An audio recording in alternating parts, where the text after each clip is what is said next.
is introduced, H128 rather is introduced. And so this morning we invited the chair of the Natural Resources Board, Spina Haskell, to join us. Good morning. Good morning.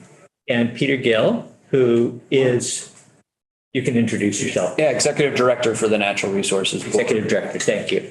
And you've both been with us this session, I think, or yeah. End of January, maybe? Yeah. Beginning of February? Yeah. Yeah. It's nice to be back. Thank Yeah, you. thank you. And we're I think hoping this morning that specifically that you can help us understand a couple of sections, or maybe specifically section 3, Oh, 128, which is proposed new language. And we walked through the bill last week and had heard, and this is a section that proposes an exemption, Act 250 exemption for wood products or forest products businesses. And we understood that the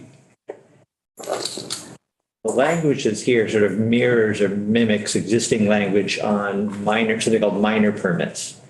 So we thought, let's understand that better. So the suggestion was you would be able to help us understand that better. Okay. You collectively. We'll work as a team. Yes. Great. Yes, happy to go through the minor process and particularly as it relates to section 3 of the bill. I'll start, if you don't mind, with a little bit of background. I know we went through some of this earlier in the session, but it's been a little while. So let me just get some information to you on minor permits and our permitting process that way to start with, just so you have that groundwork. So in calendar year 2022, we had 210 minor permits out of 379 permits that were issued for this year. It took 98 days to complete those minor permits on average for each of those permits. For major permits, we had 21 of those, and those took an average of 362 days to issue. And we had 148 administrative amendments, which took 7 days to complete. So again, for a total of 379 permits for the year that were issued. So the large majority of those are minor permits. Yes. Back in 2022 anyway. And that is the general trend for probably the beginning of Act 250. yeah. Okay. Yes. Representative Rice? And administrative amendments are amendments to previously issued permits. So they, yes, they would be issued to previously issued permits, but an amendment can take a number of forms. So it can, and just to make sure that we're not confused on kind of how that process works. So there's the process, which is the minors, the majors, and administrative amendments in terms of how those permits get issued. And then there's original permits the first time you come in with your project versus amendment permit second time you come in. So it's a little confusing because you've got administrative amendment. You hear that term again, but it's really just you either have an initial permit or you have an amendment to that initial permit because you've made a change to your project or added to your project in some way, your initial permit. That makes sense. The administrative amendment isn't something that you're issuing to somebody who doesn't already have. Correct. A permit. Correct. Right. And those could be amendments to minor or major permits. Yes. Okay. Yeah. Yep, exactly. You got it. So, go ahead. I was just going to ask along those lines, is there some moment where you actually need to do a whole separate Act 250, even if you've had one? You know, like I have a sawmill, I went through the whole process. Now I'm building a kiln over here. Can you couple them together or do an amendment, or is there, do you see sort of that bright line where you're like, oh, you got to start over with a whole new permit? Right. Yeah, so generally that would be an amendment process when you're adding on to the same property, same parcel, et cetera. Then it's typically done as Contiguous. yeah. Yeah. Typically that would be done as an amendment. But non-contiguous, then it might be It might be. Might be a different permit series. Yeah. Yeah. And that's, I think, more administrative, just trying to keep track of where everything is and how it flows from one thing to the next. So we've got a whole numbering system that'll outline kind of the permit number for that particular parcel. And then we'll have dashes at the end, getting too specific here, but dashes at the end to give you a sense of, that's A, that's B, that's C, or 1, 2, and 3 after that. That's the amendments. To give you your amendments. Yeah. So just to, I think repeat back what you said a moment ago, the permits themselves aren't major or minor. It's the process. Right. Yes. It's the process that you would be going through. So an administrative amendment is slightly different. So that's for just, as the name implies, administrative tasks. So if you get a new wastewater permit, you could get that incorporated into your existing permit as an administrative amendment. Relatively simple, straightforward process. It's, again, just an administrative task of incorporating that into the existing. Whereas if you're getting an amendment to a permit, it could be something where you're putting up, a new structure on the property that's, larger than the existing structure or has more complicated pieces to it, more review. So it could actually require more review. And that would be, you would go through either a major process or a minor process. And maybe from here, I should just step into both of those major and minor processes and just kind of give you that outline. But these were great questions, and I'm happy to field more as we get in. So, and let me relate this back to the bill as well. So you have. So Yeah, you go would ahead. you would submit your application and then the determination would be made by the commission. Should this be a major or should this be a minor? So just to make sure that part was clear. You don't do a different type of application for each. No, that's right. Okay. So Section 3 involves a portion it's an exemption so that these, I'll categorize them, I think, as the bill language has, as a smaller operations for wood product manufacturing that would exempt them from the requirements of Act 250. So they would not need an administrative amendment. They would not need an amendment to an existing permit, and they would not need a permit themselves. How this ties into the process for minors is that currently, from last year's Bill 182, Act 182, this body or the legislature put those same criteria for, as you can see there under Y, so the sawmills that produce 3.5 million board feet or less, the operation of primary processing of forest products for commercial value, the cordwood or the firewood, and the bollwood. So those three things right now are under statute shall be processed as minor permit amendments. And so it would start as that minor permit amendment portion. So that's kind of where we tie into the minor process. That makes sense to everybody before I move on to the process of how the commissions determine major and minor. Why don't you keep going and then we'll give you a chance to get on a roll. Okay, great. Then you'll interrupt. Perfect. So when you look at the minor process in Act 250 or major process, that submitting an application, you can go down two routes. One is a minor process, one is a major. 30,000 foot view is minor process. You draft a permit, you get comments. So there's a comment period of 20 days, and the permit is issued after that. The major process is where there's a hearing that has been requested, or the commission has decided that it needs to go through the major process in terms of hearing, et cetera. And then has a hearing and then hearing recess orders for anything that the commission may need based on what they've heard at the hearing. So they're taking that input in at the hearing, and then they're saying, based on that, we need some more information. They follow up. They may need another hearing post that or not. from that point on, then it's issued as a permit. The other main distinction between those is on a minor process. Generally, there are no findings. There is just a permit and no findings by the commission when they're issuing that permit. On the major side, there are findings. So they will go through each of the criteria that are applicable and write findings from the hearing, from the materials submitted from the applicant and other parties participating in the process, and put those into a document called the findings document that supports the issuance or denial of a permit. I should say there too, on the denial side, we had no denials last year, so that's good news. Generally, it's a very low percentage. At any rate, I think it's 1.4 over a 5-year period that we actually have of denials. 1.4% of our permits denied. So that's kind of the basics of the minor and the major permit process and how that works. In order to determine, so kind of the threshold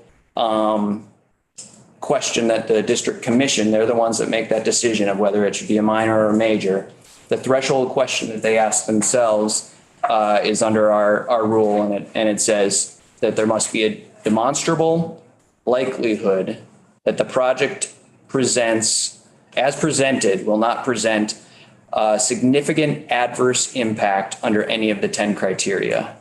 So essentially saying that the application as it's presented is sufficient enough, there's enough there that they can move forward with the review of the application. And again, that's the majority, 45% of our applications are going through that process. There's I say 45% and I say majority and you're scratching your head on that because there's about 40% that are administrative amendments within that breakdown. So 85% are going through either administrative or minor permits. I don't know if you have the answer to this, but I'm just curious about what the cost differences would be of somebody going for a minor application versus a major application permit. And it's probably so variable, but. Yeah, well, very good question. It's less variable than you may imagine. All the construction costs under the statute, the fees are based, there's a number of different categories, but for this conversation, we'll talk about the construction costs. So it's based on the cost of construction, and that's verified then at the end of the process with the actual construction costs. But there's the applicant will say, hey, here's our estimate of our construction costs for this building, these improvements, whatever it might be, and they pay a fee based on that. It's based on a percentage of those costs. Representative Rice? Well, I guess first, just to follow up on that, there are other costs beyond the direct fees, right? So and consultants, people that people hire to try to get them through the process, and those costs might be significantly different depending on whether you were going through a major process or the minor process, right? There may be some differences. Again, it would be very case specific. That's where the variability comes in, basically. Yes, but yes, there are outside costs that are not fees in the Act 250 process. That's the applicant's Right. decision and who they're hiring and if they need to hire, et cetera. But you could imagine that, yes, going through a hearing process versus no hearing process, you may approach your application differently in those instances. And oftentimes, again, because the commission is looking at, this demonstrable likelihood of significant impacts, where there's more impacts, it's more likely to go through the major. You're probably needing to have more of those outside consultants, et cetera, to help you through that process. And then you mentioned that, I think you said something along the lines of the determining between minor and major process is determination, made administratively or a hearing is requested. Is that so anybody can request a hearing on something that might have otherwise been a minor project and it becomes major? It's a good question. So there is what we call party status in Act 250. And so if you've been granted party status by the district commission, then you can request a hearing. And actually, as part of your request for party status, you would be requesting a hearing. So it might be going down the minor tract, and it can move over to the major tract if there is a request for hearing. And the general concept of party status is that the individual would have to obtain party status, would have to have a particularized interest in as related to the criteria. So you couldn't just out of the blue say, well, to protect my business interests or whatever it might be, that would not be related to the criteria. You would not obtain party status. If you didn't have, maybe you love that particular area, but you don't live in that particular area and you have really no other connection with that area, you would not obtain party status. But a neighbor would always obtain Yeah. party status for. So there are parties automatically as well. So there's the state agencies that are parties. Adjoining neighbors will get notice of all of those hearings, of all the processes within it as well. But they would need to obtain, interested parties would need to obtain party status. Representative Lipsky. Yeah.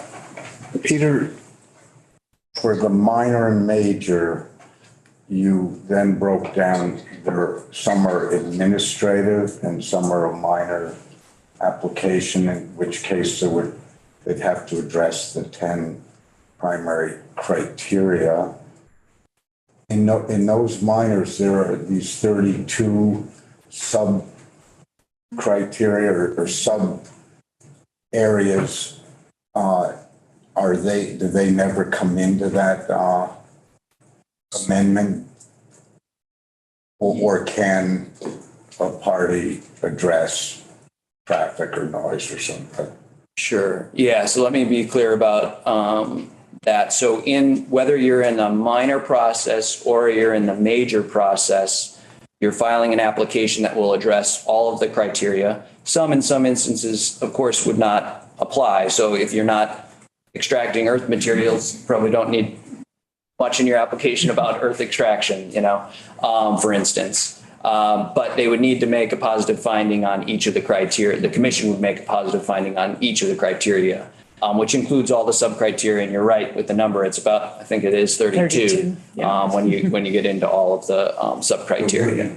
All those And it would include all of those. And I should go back a little bit on the party status, and this is maybe related to your question there too, is if you have party status, you would have party status based on which criteria you actually have an impact. So you can't come in and say, well, I've got party status on criterion 5, traffic, for instance, but I want to talk about municipal services as well. Well, sorry, you don't have party status on municipal services, for example. Right. So it would be narrow to what they have party status on.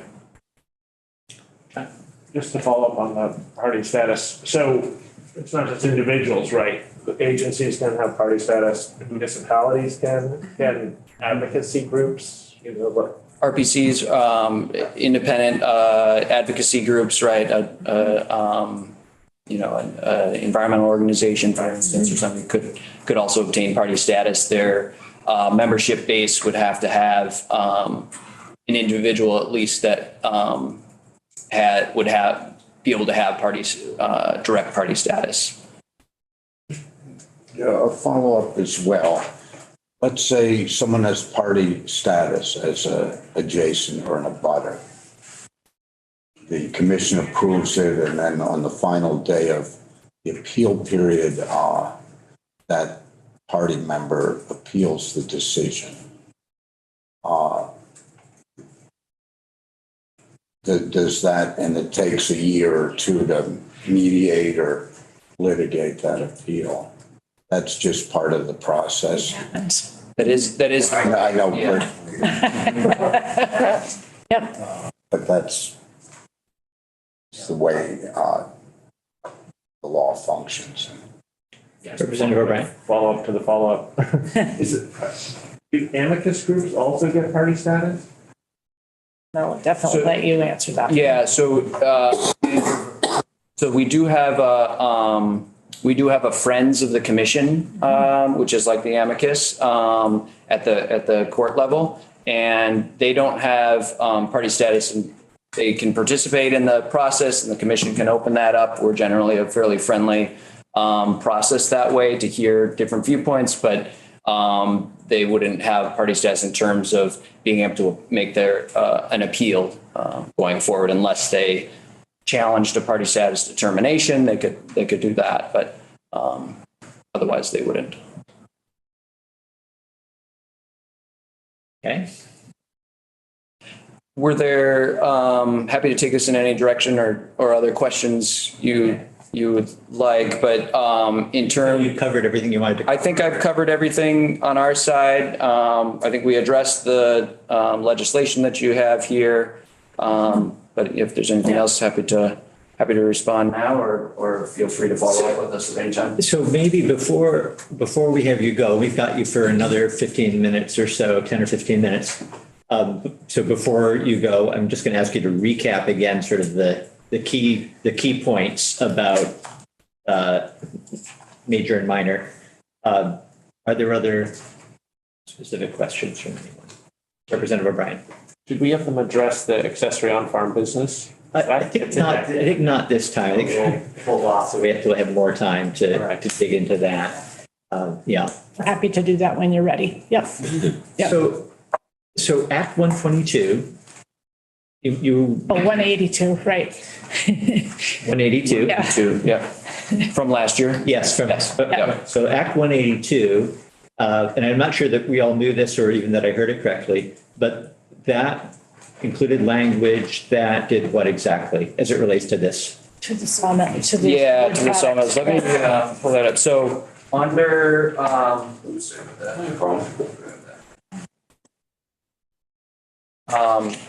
so it added language under our application process provision, which is Title 10, 6084. For everybody who's working on memorizing these Act 50 sections.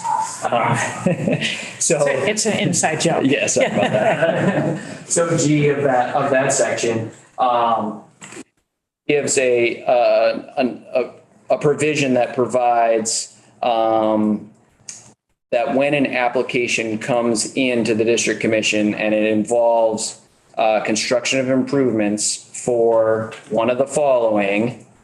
And if you turn to your 128, section 3, it's exactly that same litany of 1 and 2 there.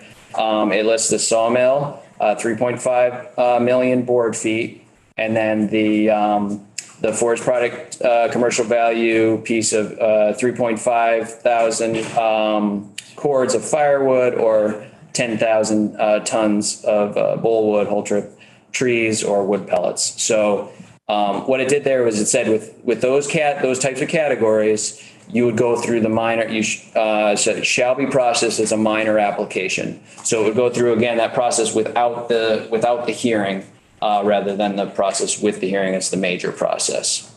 So essentially, it's saying the commission will not look to see, not attempt to determine whether there's going to be significant impact or whatever the language was. So it will. The criteria.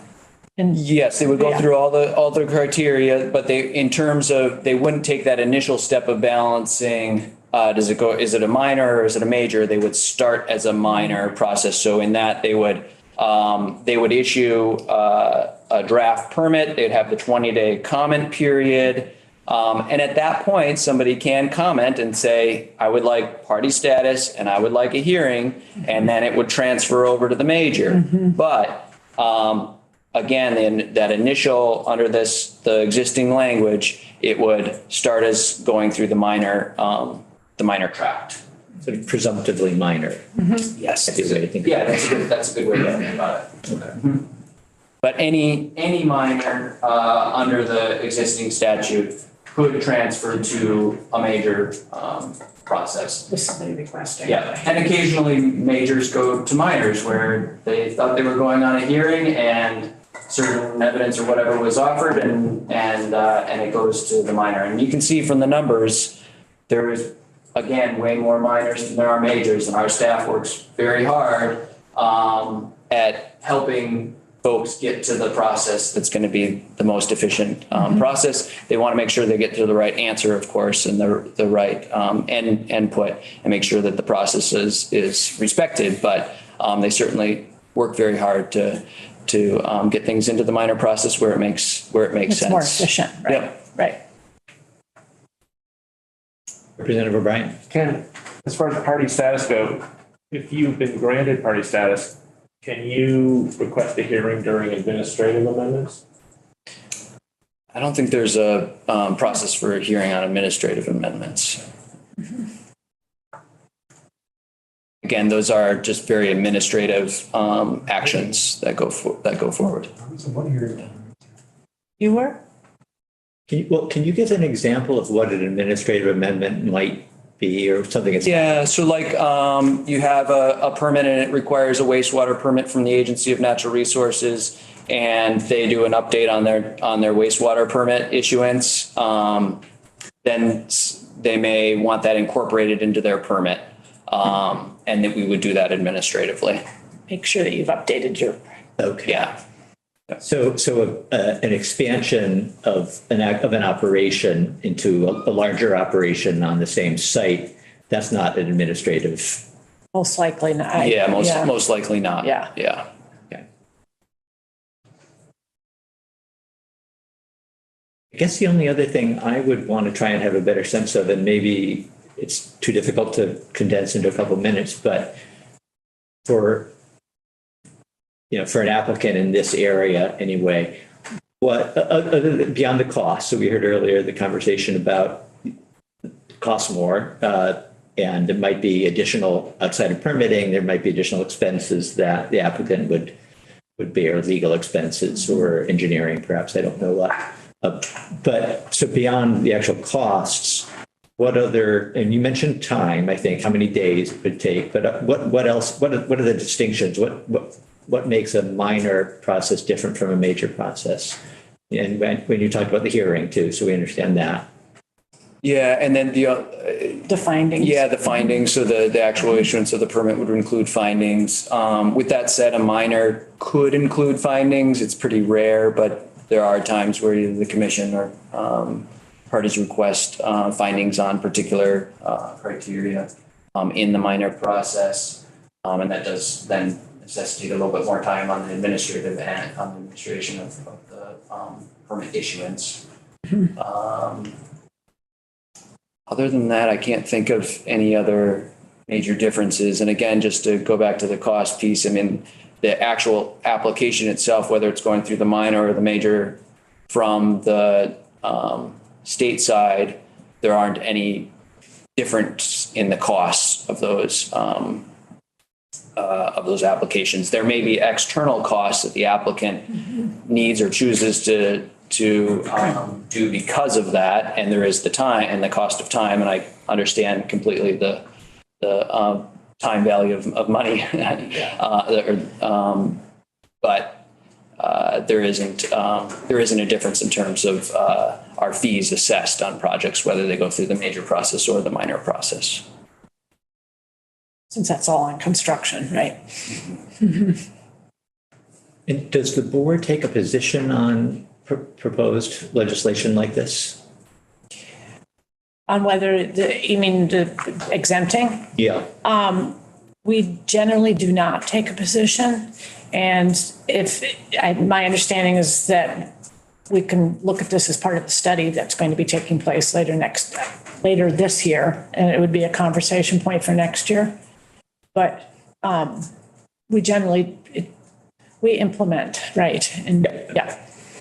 But we appreciate being part of the conversation, and certainly given the depth and the fact that we've been working through the administration of the act for a long time. If there are, technical changes to language or questions you might have on how something might actually be administered, we're happy to be part of that conversation and make sure that you can achieve the goals that you're interested in doing that way. If we word it this way, what does that mean? We can advise you that way. Or if there's something that might be just a unintended consequence of the way that it's drafted or oriented, we would certainly be happy to provide that to you all.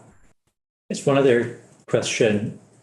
it's since Act 182 was implemented July 1st, I'm thinking maybe, so it's been not a full year, but you able to quantify, and maybe you don't have it at your fingertips, but how many instances, how many situations, the applications there have been that fell into this category and got that presumptive minor treatment? We expected that question. We did, and I did a very informal poll of our district commissions. We've got this wonderful new database, and we're still working on figuring out how to label things so that we can get this type of information. Unfortunately, we don't have that directly in there, but I did do this informal poll, and we don't have any that have directly gone through this process from the last year of this being administered.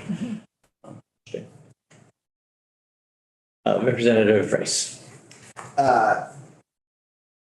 So just wondering if, and this may be a part of the sort of longer range conversation, and that's okay, but something that I would be interested in hearing about is if we were to put this language into statute, do you foresee any problems with sort of the idea that a sawmill producing 2 million board feet a year could now locate, say, across the street from a sawmill that had to go through this process, might have had restrictions placed upon them because as they were getting their permit? Is that, just sort of hearing more about that? I'll say, generally speaking, that has come up in other categories of businesses. Yeah. Yes. So it's certainly a possibility where certain folks feel that they had to get permitted. Why don't you? Representative O'Brien. Similarly, I was wondering if the property or business is permitted already, whether it's major or minor, when would you have to go through another permitting on that same piece of property if, say, you pivot and decide to do another type of business, or you go from a sawmill to making wooden bowls? Is it what's done there? Is it really this disturbing of the land? I mean, it could be other things like traffic or noise. Yeah, so if there is a material change to an already permitted project, then you would need a permit amendment. That's defined under the statute what that is. If it's something that was pre-Act 250, then it would be whether there's a substantial change, which both of those tests are relatively, they mirror each other. It's determined by the commission looking at what that project wants to do and whether or not if you already have a permit, if it's a material change, or if you don't have a permit, if they're synonymous basically. But the determination is made by the commissions and staff by looking at what it is exactly you all wanted, what the applicant would want to do. Right. So it's whether there may be a significant adverse impact under the criteria by that particular change. If there is, then you're required to get a permit or permit amendment, depending what the matter is there. And if there's not, then you would not need a permit amendment. And businesses would start a new application process because they're going through this, or would it be complaint driven, or would even the board just say, wait, we noticed that you're changing up what you do? So sometimes the applicant will request a determination. Yeah. Sometimes there is a complaint, and that will let us know that something's going on. Yeah. And I don't know of any instances where we've instigated it, but maybe I'm wrong. I'm not thinking of any right now. I think it's those two scenarios. Right. Yeah. Representative Templeman and then Representative Lipsky. So Jed and Ed, if I'm about to go into a direction that's incorrect, please interrupt me. But I'm getting the sense that perhaps the length of board feet that a facility produces isn't a good metric of the facility's footprint architecturally speaking. As, you know, somebody could come along and claim my facility is only going to produce 2 million board feet a year, but it ends up producing 4 million board feet a year. I mean, and there may not be an architectural difference between A and B. Should we maybe establish a better metric for determining, the size of these projects? I think that, it's hard to, I'm having a hard time visualizing what 3.5 million is. Right. Just as, on a personal level, I don't know what that means. So maybe perhaps, we might want to have more conversation about that. We'll have Ed in to testify later, so that you can be thinking about that. Great. Good question. Yeah. Representative Lipsky? I'm going to ask you a question that relates to a constituent which hasn't been addressed in the previous discussion. That is, what happens to an existing permitted facility who experiences a fire and loses a portion of their facility? It's called, in this case, a planer shed and some storage buildings. And needs to rebuild. They need to be replaced. Right. Immediately. Do they need to, if they're using the same footprint, receive any approval to replace? The best place for them to start is with the district where they're located. So there's a district coordinator in every district that can address jurisdictional questions about whether something is a material change or a substantial change. In this case, you mentioned it was a permanent project already, so it would be a matter of whether that's a material change or not. And it will depend on the changes to the project. So it may seem that it's the same, floor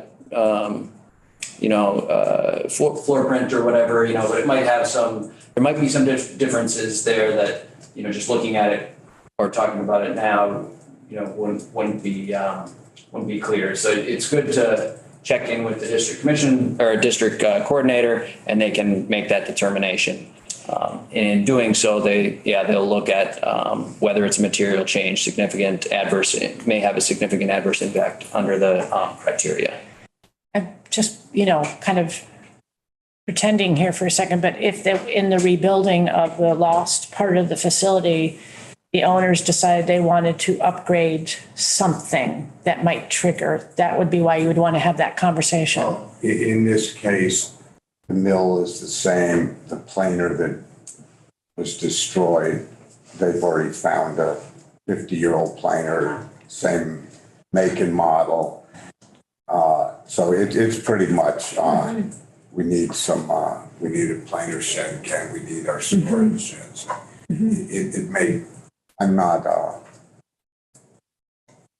I'm not concerned, but I do check in with them pretty regularly, and I'll say, Yeah.